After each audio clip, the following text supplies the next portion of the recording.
Excited to be here. Well, here is my office in my house in Reno, but here virtually with all of you. Yeah. I see we've already got the first comment in here about the Myrtle Beach Safari. I'm not sure how many people watched the Tiger King series on Netflix, but that is one of the ones that it comes up from time to time, and it is, yeah, not ideal in my personal opinion, but everybody has their own opinions. So we can talk more about that at the end if we want to get into like kind of more specifics, or you guys have specific questions about those kinds of places. But unfortunately that does come up a lot, and hopefully with my presentation you'll kind of understand why and how those things exist basically. So like Virginia said, I'm Maggie Brandenburg. I have my bachelor's and master's degrees studying biology and animal behavior, and I've taught Broadreach courses on biodiversity and conservation in South Africa, Ecuador and the Galapagos, and Curacao. I also spent a chunk of time working for the education department at the Blank Park Zoo in Des Moines, Iowa. And again, I don't know how many of you watched Tiger King, but I definitely did because I was curious to see what it was all about. And so I figured with my background in environmental education and my personal history working for a zoo, that we could have a discussion about zoos and sanctuaries and kind of explore some of those fuzzy lines that are still really easily found in animal captivity today. But I do just want to be clear when we start this off that I am not here to tell you what's right and what's wrong. I'm not here to tell you what to think. Instead, my goal is to help you gain some insight to better frame the questions that you have when it comes to maybe it's specific places or ethical questions, but to kind of give you a framework to put your own questions into. Okay. So let's just start off with, see if I can make this work. There we go. Defining what is a zoo or a sanctuary. So unfortunately, there are no rules when it comes to zoo, sanctuary, using the words rescue center, anything like that in your name. There are no rules, at least in this country, about who can put that in their name. Anybody can put the name zoo and call it good. So just because a place calls themselves a zoo or a sanctuary, right, or this nature preserve, or rescue center, it doesn't necessarily mean that they are working for the best interests of the animals in their care. Okay, but there are some laws that govern the owning, breeding, and moving of exotic animals. So for the purposes of this presentation, I'm gonna overlook all domesticated animals and their rights, because honestly, it could be a whole nother topic to talk about cows and pigs and cats and dogs and all that kind of stuff. So we're just gonna talk about what are considered exotic animals in the United States. So there are a few laws and regulations that are in place. So the U.S. Department of Agriculture uses the Animal Welfare Act, which I want to say was passed in like 2006. So it's been in effect for a while, but it's really basic. It only deals with animals having access to proper care, things like food, water, shelter, veterinary services. It is super broad. The U.S. Fish and Wildlife Service operates using the Endangered Species Act. However, this act only covers species that are specifically listed as endangered or threatened. That then leaves loopholes for species that haven't been evaluated, species that have insufficient data, or even species that are considered ecologically non-existent, things that don't have a place in nature, white tigers, ligers, even certain colors and patterns of snakes or reptiles, things like that, just slide right through the cracks. And also the Endangered Species Act is not a ban on owning endangered or threatened species. Instead, it's a system where you can apply for a permit to own, to transport, even to breed endangered and threatened species. And then there's state laws and city laws and county laws, and it just depends on where you live. They're hugely variable. So this map that you see on the screen is one of literally hundreds of maps attempting to show the different things, animals you can own in various states.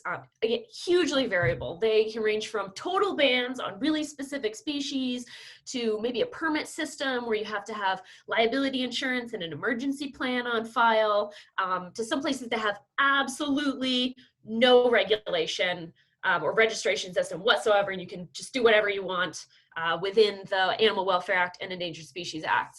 A lot of them are even wildly inconsistent. So places might stop you from owning a lion, but you could own a monkey, for example. So it hugely depends on exactly where you live. It's also really important to note that just because these laws exist does not necessarily mean that the governing bodies that are supposed to enforce them have the time or the resources to actually enforce them. Unfortunately, this gets often punted to the very bottom of everyone's to-do list, and so people can slide under the radar doing things for years. Okay, so these laws apply to private citizens, facilities that sell tickets, everybody. Okay, so now we're gonna kind of put aside the private citizens, like myself owning a tiger in my backyard, for example, and let's talk specifically about facilities that sell tickets to the public. Okay, so they can choose, these facilities can choose to be accredited. So what is accreditation? And I am just going to touch on a few here, but accreditation is completely optional. No place is required to be accredited by anyone. Accrediting agencies are also their own thing. They are not regulated by the government. Depending on the agency, they may or may not be informed even by science. They're all extremely different.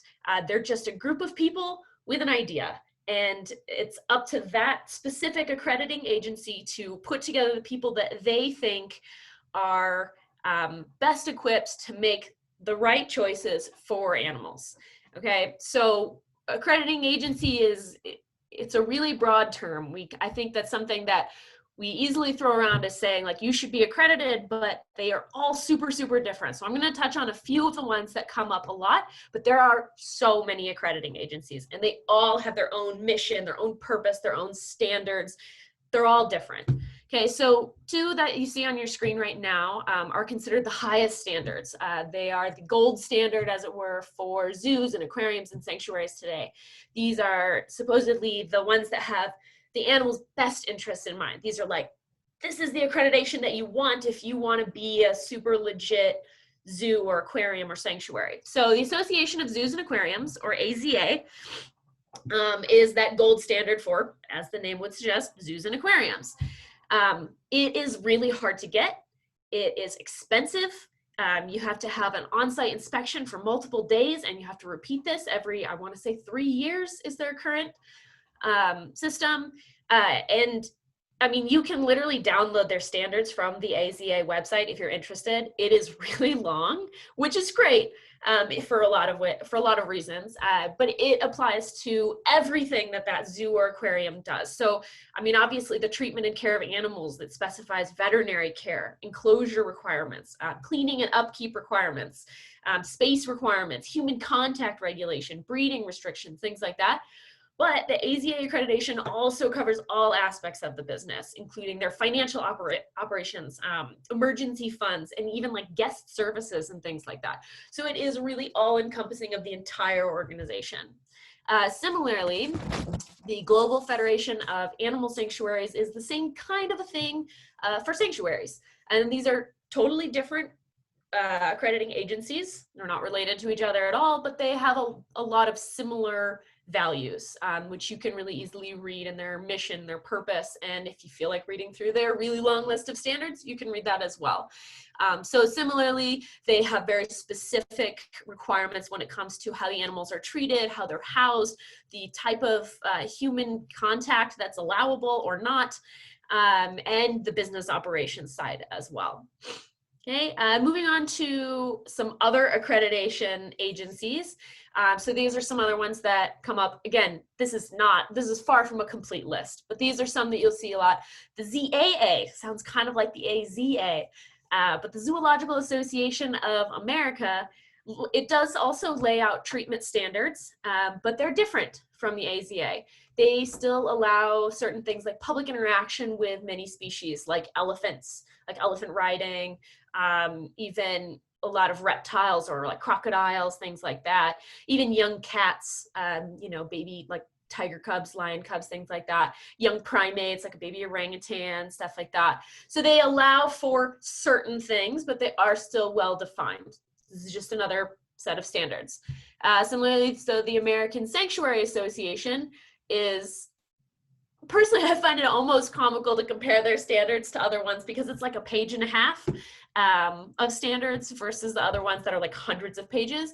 But they straight up say that they rely more on a case-by-case basis on their people actually going to the sanctuary and seeing what they're doing rather than putting everything in writing. But they don't preclude accredited institutions from things like breeding and human interaction. Yeah, and they really just evaluate that on a case-by-case basis. So they're very different. So there are others as well with their own standards and guidelines that zoos or sanctuaries can choose to be accredited by, or they don't have to be accredited by anyone as long as they're following the laws. Okay, so really, when it comes down to it, the devil's in the details. It's up to you to decide which accrediting agency, which facilities align with your personal standards, what you agree with when it comes to animal care and interaction. It's also interesting to note that even the accrediting agencies that are the current gold standard, like the AZA, used to do things that are now considered unhelpful for conservation, unsafe for the public or the animals, sometimes even detrimental to the animals. Like AZA used to allow elephant riding, and now they don't, for example. And accreditation standards aren't perfect. They're constantly updated, right? So, you know, as that agency updates their own values and beliefs based on whatever, maybe it's science and data, or maybe it's how they feel, on whatever it is, they will constantly update their standards. So it's really up to you to figure out what resonates with you, what you feel like is okay for the animals and the people involved. So a lot of people sometimes come to this kind of point and they say, well, if accreditation is optional and you can kind of do a lot of whatever you want in a lot of ways, why should we even have zoos? What is the point? There's so much potential for animal mistreatment. So like, why have zoos in the first place? So I want to touch on that. So there are a lot of very real benefits to zoos and aquariums. First one, conservation. Some species have been able to be reintroduced, have their wild populations restored or bolstered by captive breeding programs. Tons of examples of this. Black-footed ferrets were functionally extinct and have now been reintroduced. Bald eagles, gray wolves, bighorn sheep, the California condor you can see in the upper left, the Wyoming toad. There are a ton of species that have been able to be reintroduced to the wild because of conservation efforts that took place in zoos and aquariums. They can also be a refuge for wild animals who can no longer function in the wild. One of the first slides I showed you guys was myself with a red-tailed hawk on my arm from when I worked at the Blank Park Zoo. She was a red-tailed hawk who had an injury to her wing that was so severe that she can never fly again. She can't even extend it all the way. So she can no longer survive in the wild, and so she can live out the rest of her life in a zoo, right? So it can be a sanctuary for those kinds of animals.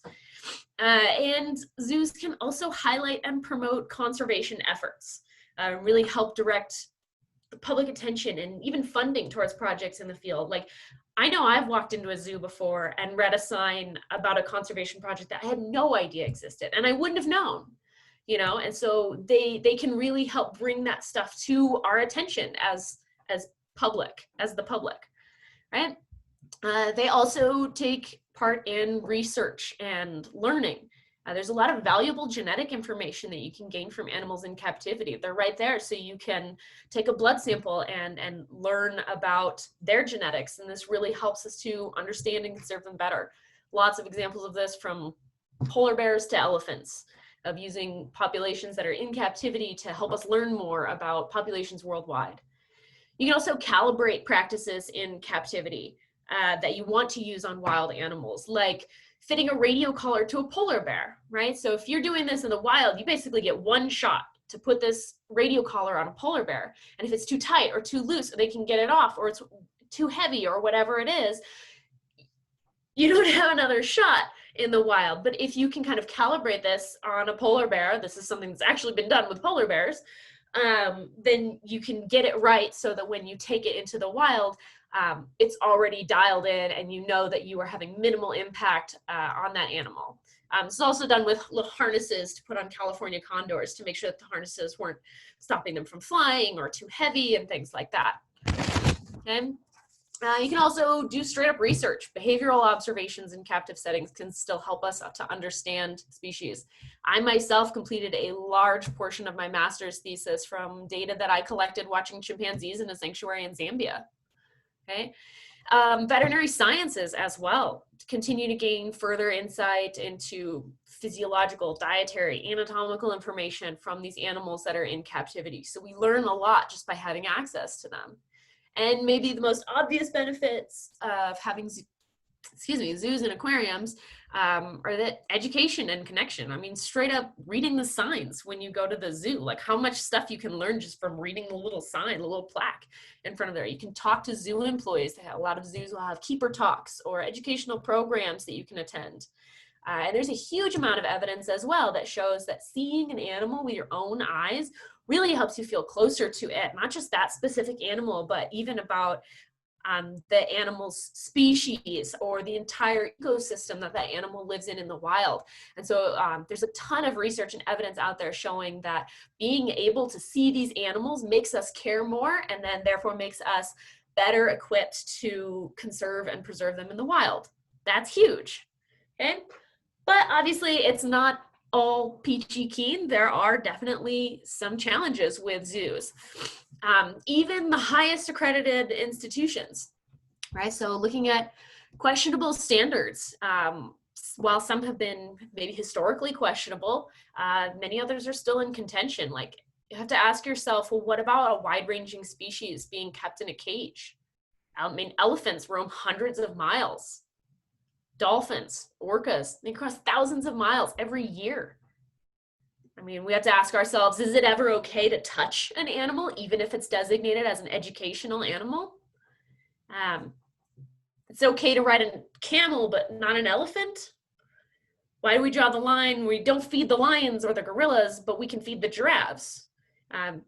Maybe many of you have watched documentaries or heard about some of SeaWorld's questionable practices in the past and present. Yet they hold an AZA accreditation, the supposed highest standard for animal care. I mean, they have recently announced they're no longer breeding their orcas, they're ending their orca shows, things like that, but they still have orcas in captivity. Is that okay?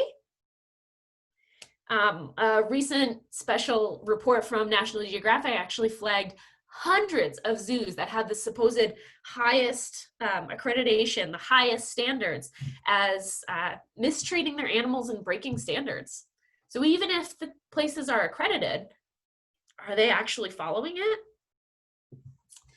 You also have to think about survival and reproduction of species that are in captivity. Some species just don't live well in captivity, and we're not always sure why.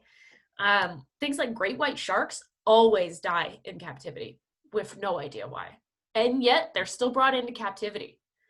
Mountain gorillas, oddly, don't do very well in captivity. Something that would be really cool to see, I'd love to see a narwhal, but they do not do well in captivity, right? And then others may survive in captivity, but they don't breed well in captivity. And so they are either unable, or it's extremely difficult to get them to be able to participate in, you know, breeding programs where they could reintroduce individuals to the wild, like cheetahs. It's really hard to do this. Northern white rhino, even giant pandas are really hard, right? And then also thinking about, where do these animals come from that we're looking at in the zoos? You know, some are captive bred to be ambassadors for their species. Some have been given to zoos from private citizens who can no longer care for them. Some might be rescued from the wild and they're unable to return to the wild. Yet a lot of species are still gathered freely from the wild. A lot of times cetaceans are gathered freely from the wild. I mean, we really have to kind of ask ourselves, is the benefit of having a captured animal to represent its species and inspire us for its conservation, is that enough to justify removing it from its environment and holding it in captivity for the rest of its life? Is it a better life in a zoo? They have constant access to food, basically no predators, the best healthcare a wild animal could possibly get. Maybe we're doing them a favor. Or thinking about, well, I mean, if we're taking like fish or amphibians, things like that from the wild, well, I mean, we also harvest fish to eat. So where's the line between fishing to eat and fishing to look in the aquarium and make us want to save the reefs, right? So this is definitely not a black and white issue.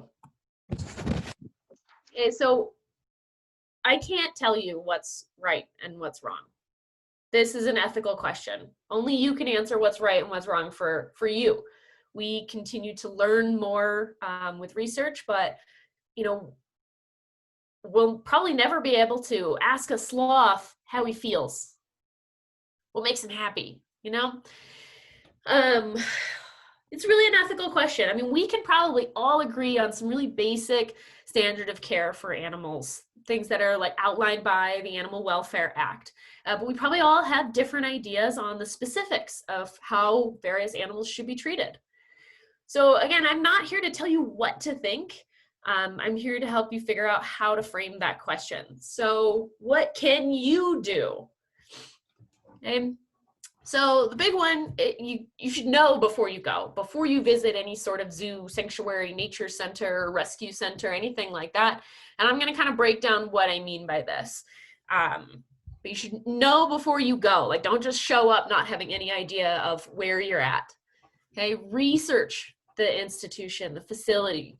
Look at their website, read their mission statement, see if it aligns with your personal beliefs. Look for accreditation. And then if you're not familiar with what that accreditation is, go to the accrediting agency's website and read about it. See if their mission and purpose aligns with your personal beliefs, right? Look at what kind of conservation initiatives these places might take into their heart and to do with their money, and really just look into it. Like someone pointed out at the beginning of the talk, you know, there are places where they claim that they are feeding into you know, rare species funds, and then when you look it up, that website doesn't exist and that fund isn't doing anything or something like that. So really do the research. Like, we live in a crazy time where we have all this information at our fingertips on the internet. Read reviews of other people going there and saying, if like, wow, these tigers were kept in this tiny cage, like they look awful, it was horrible. Or like, oh, everything was amazing, it felt like I was in the wild, right? So really do the research before you go and figure out if it aligns with your personal beliefs. Once you've decided that it is a place that you want to go, make the most of your time there. Actually read the signs. Definitely enjoy while you're there, enjoy watching the animals, but read the signs, learn something. Talk to the keepers if you can. Go to those educational programs, you know, the 1 p.m. sea lion feeding or whatever it is, and learn stuff, right? Like, make the most of your time there while you're there. You're going for a reason. And then really support places however you can. When you find a place that aligns with what you think is right, support it how you can. A lot of these places are nonprofits and they really rely on your membership. So talk to your parents about becoming a member. Even if you only go once a year, that makes a really big difference to these kinds of organizations. If it's something you really care about and you're able, you could consider becoming involved. A lot of places will have a lot of volunteer opportunities, even free while you're in school. I remember when I was working at the Blank Park Zoo, and you know, I had plenty of volunteers who were in middle school and high school who would come and help me out cleaning animal cages, and they would learn things and help me present. You know, we had like giant millipedes and things like that, right? So you can really get involved if you want to, if that's available to you. Some places will also, they can do programs. So you could maybe request, you know, when we all go back to school, theoretically, you know, ask your science teacher if you can have a program from the zoo come in where you can learn about something. A lot of places will do this. So you can support organizations by doing these kinds of things. again, if it's available to you, you could consider a donation, maybe like one birthday's worth of gifts to donate to, your zoo. A lot of times they need supplies for animals, or just straight up funding to do things. Or you can look into the conservation that they support and the research that they support, right? So if that's available to you and something that aligns with your beliefs, that's an option. Really want to educate yourself, your friends, your family, keep up with what's going on when it comes to animal welfare and the laws, but also the research behind it. Have conversations with people who may or may not share your beliefs, as long as you remember to be respectful, because at the end of the day, your values are your values. It's not an absolute truth. So basically, you should gather your information and take all the things that you've learned and do what you think is right. Okay. So that's what I have for you guys. I'm happy to take questions or dive further into something that you guys are curious about. Yeah, whatever you guys want to talk about. Let me read through the comments.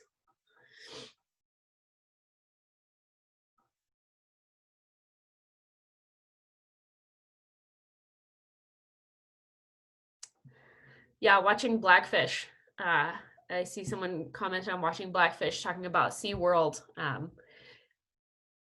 I agree. It's definitely worth watching. It's hard to watch. Yeah, it does. I completely agree. It made me very angry as well.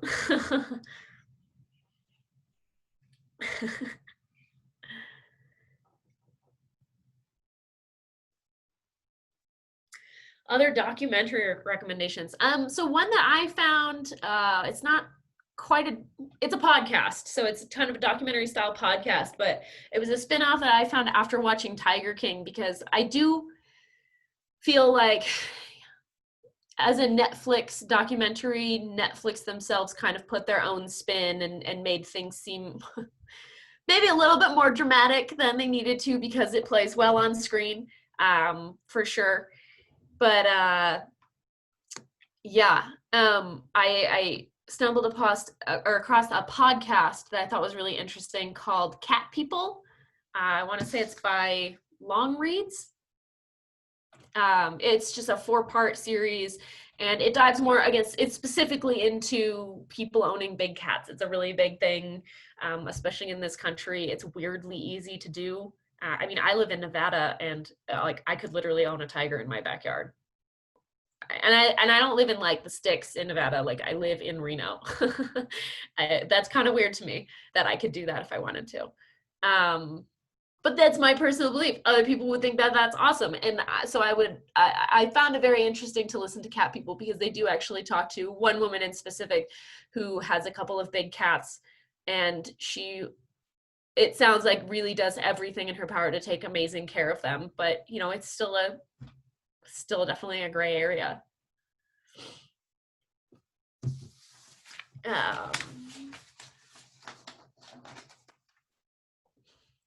What do you recommend doing if you find a facility that does not treat their animals well? Yeah, reviews online can be really damaging, for sure, with photos and things like that. But also, again, this is something that comes down to having those conversations with your friends and family about why those places are mistreating their animals, if they are mistreating, or how they're mistreating their animals. Because a lot of people, they see zoo or nature center or rescue in the name, and they're like, awesome, they're doing good stuff. I assume they're doing good stuff because it says they're rescuing big cats, or it says that they're a nature center.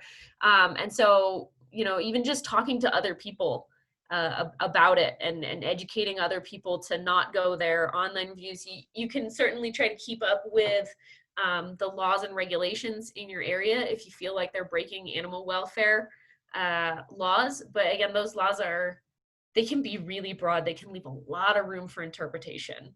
I mean, personally, even when I look at AZA accredited institutions, there are sometimes where I'm like, I just don't feel like that enclosure is big enough to keep that animal happy. That's my personal belief. But it also depends on the animal. Like, some of us keep like an aquarium of fish in our homes, and that seems okay. But thinking about what the fish would do in the wild, it would probably swim in a little bit of a bigger space, So just rethinking about about it from the animal's perspective is how I find it to be helpful. But yeah, keeping up with the research where you can, if you can talk to lawmakers, if you have, you know, if it comes down to city rules, city council rules, like you can talk to those people. You can usually find an email address or a phone number to call and talk to those people. How do you feel about well-known zoos that may not be accredited that do a lot of for-profit things, pictures of petting tigers and feedings, etc.? Personally, they don't align with my beliefs. I don't believe that there's a reason to pet a tiger. I think that it perpetuates a wrong image. But that's just my personal beliefs. There are a lot of, especially people that run some of these institutions, they might have what they feel like is the best interest in their heart of you know, getting people to care and love tigers by petting them or feeding them or walking around with them for an hour or getting their photo taken with them. It's not something that I would personally go and visit or encourage anyone that I know to go and visit. But that doesn't necessarily mean that they're like evil. It doesn't mean that they're doing something that they, you know, mean ill. Are touch tanks in aquariums bad for the animals? That's a great question. There's not a lot of, it's a mixed bag. It kind of depends on the animal, but also there's a lot that we just don't know. It's a balance. Like, okay, so for example, I wouldn't touch a fish. That seems like a bad idea, right? Fish have slimy skin and in the way that like they feel a lot of things through it. They're probably not going to enjoy it. Like, again, you can never ask a fish like, hey, how do you feel if I poke you in the eyeball? But you know, then it comes to like a sea star, touching a sea star. They probably care less about it. Not to say that they wouldn't care at all or that they even perceive things even remotely how we perceive things. So it's like a whole almost existential, like what is life like to be a sea star or an urchin or something like that. They're also constantly in the ocean. They would be, you know, have like rocks tumble across them or fish brush up against them. It kind of depends on the animal keeping the water clean as well. That honestly ends up being a really big thing for a lot of these touch tanks. But it's also a balance, right? Like I can remember being a kid and going to, now I can't remember the name of it, but it's a zoo up in the Twin Cities in Minneapolis, and I haven't been there in years, so I don't know if they still have it. But they had a touch tank of those like the urchins and the sea stars, and they had one specifically where you could touch a stingray, and that like blew my mind, you know, and it made me care so much as like 7-year-old Maggie. So it's a real question that I can't totally answer for you. Is like, what is that trade-off between like letting people touch things, like what's best for the animal, but also how do you get people to care? Like if I sit in my home in suburbia all the time, like maybe I no longer care about stingrays, but if I go touch one, maybe I care more. And that's really different for everybody. So it's not, I don't know that that satisfactorily answered your question, but yeah. I also get a big kick out of like petting things like goats, so I'm easy to please. I mean, it doesn't need to be a lion for me. I'm happy to go pet someone's goats. What kind of education and degrees do people that work at zoos hold? I mean, firstly, that definitely depends on where in the zoo you want to work. You know, there's obviously a lot of veterinary staff. Obviously, that would be going to vet school, things like that. But there's a lot of admin stuff that goes on in zoos. My younger sister actually still works at the Blank Park Zoo in the admin department. She handles a lot of their financial stuff. So there's that option. You know, if you don't want to study biology, if you want to go into the keeper side of things, if that's where your interest lies, definitely some sort of biology, animal sciences type degree. In my personal experience working in zoos in this country, it's something that you get into and work your way up. It's a network, and my hunch is that it's because it's built on trust. And so looking at zoos that you worked on in the past or worked in the past, and how they run things to like apply to the next position at a different zoo. So it is definitely a network. So if you're interested in working at a zoo, honestly, start by volunteering. Study something animal related. Study whatever interests you, and kind of just get your foot in the door. They care about people who care, if that makes sense. Cool. Yes, you could definitely email me if you have more questions. Let me type my email address in here. Yeah, if you come up with more questions, for sure. I know Virginia asked me about this before the presentation, was if I had like other resources and things like that. And I kind of intentionally did not provide a lot of resources because I don't want to tell you guys what to think. So if I highlight the accrediting agencies or facilities that I personally align with, then I'm telling you what to think. And I don't want to do that because everybody has really different ideas and it doesn't make people wrong. I'm also willing to change and update my ideas. And that I think is really important as we learn more about animals, about what they want, about what they need, and things like that. You know, so maybe 10 years from now, we'll find out that actually it's really mentally stimulating for elephants to interact with people. And maybe we should be feeding them and riding them and things like that, because when they can no longer roam for hundreds of miles, you know, maybe having that human interaction is good for their mental health.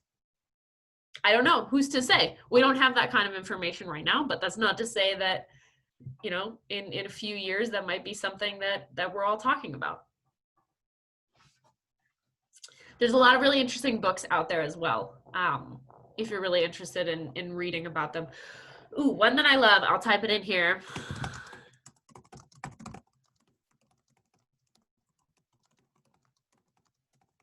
And it's not really about zoos, but it is about how we view animals. It's really broad.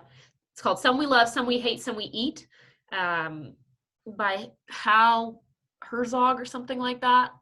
I want to say it's a yellow book. I don't know if that's helpful, but it's a really fascinating look at just our own perspectives on animals. And I think that it's really interesting, you know, because I mean, it's in the title, right? Like some we love, some we hate, some we eat.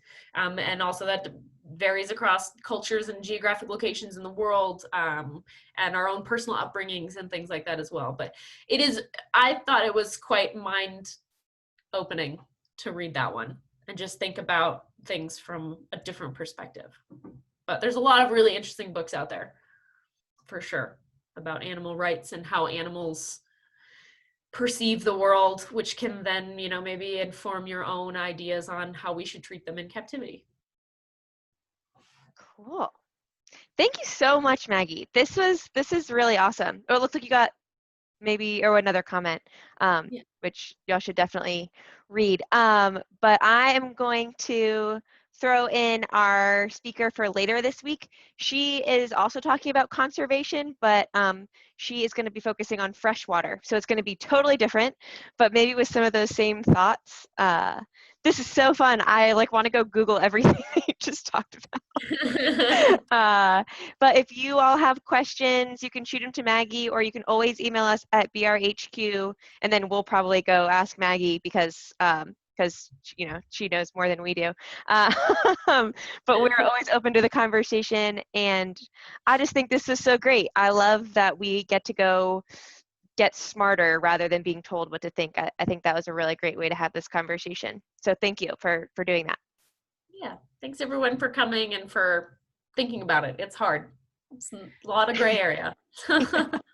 For sure. I'll hang out and for another 5 minutes or so, give everybody a minute to read through any of the comments or throw in another question, but close down the meeting in about 5. So thanks everybody. Thanks everyone.